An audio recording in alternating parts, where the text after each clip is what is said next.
Good morning, praise Lord. Welcome to this video. எங்களுடைய போதகர் எனக்கு சொல்லிக் கொடுத்த முக்கியமான பாடங்கள்லாம் இல்லை பதிவு செய்ய விரும்புகிறேன். ஒன்று அவர் சொன்னது என்னென்னா நான் பேச்சிலே கல்லாதவனாக இருந்தாலும் அறிவிலே கல்லாதவன் அல்ல அப்படின்னு சொல்வார். அதாவது அவர் ஒரு போதகர் அப்படின்ற இதில் அவர் சரியான தரிசனத்தோட தன்னுடைய அனுபவத்தில் தனக்கு என்ன அதிகாரங்கள் இருக்குங்கிறதுல அவர் உறுதியாக இருக்கக்கூடிய ஒரு நல்ல போதகர். என்னுடைய எல்லா கேள்விகளுக்கும் அவர் பதில் சொல்லி நான் கர்த்தருடைய சமூகத்தில் வெற்றியாக ஜீவிக்கிறதுக்கு அவர் முக்கிய காரணமாக இருந்தார். நிறைய பேரால் அப்படி ஒரு உறுதியான முடிவுகளை அவங்க சொல்கிறதில்ல. உதாரணத்துக்கு அவிசுவாசியோட கூடாதுன்னா கூடாது தான் அப்படி சொல்ல மாட்டேங்கிறாங்க.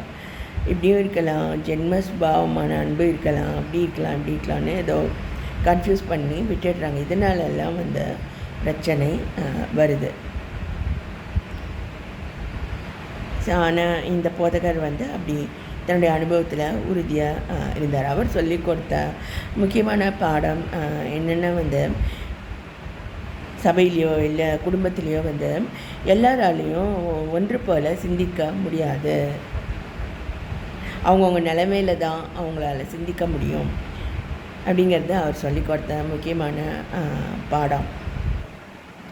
அதாவது அவர் மனைவி கூட இவர் சொல்கிறத என்ன சென்ஸில் சொல்கிறாரு அப்படிங்கிறத புரிந்து கொள்ளக்கூடிய அளவில் அவங்க ஆவிக்குரிய ஜீவியத்தில் வளரலை அப்படின்னு அவர் சொல்வார். அதுபோல்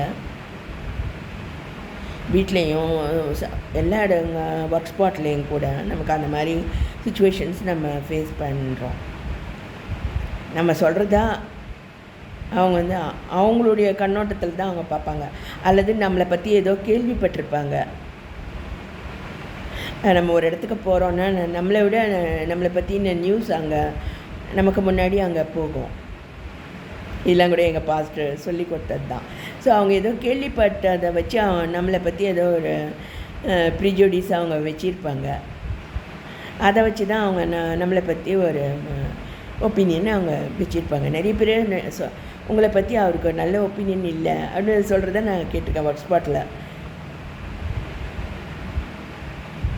அதை பற்றி எனக்கு கவலை இல்லைன்னு நான் சொல்லுவேன். அதான் இதெல்லாம் நான் சபையில் எனக்கு கிடைச்ச பாடங்கள் தான்.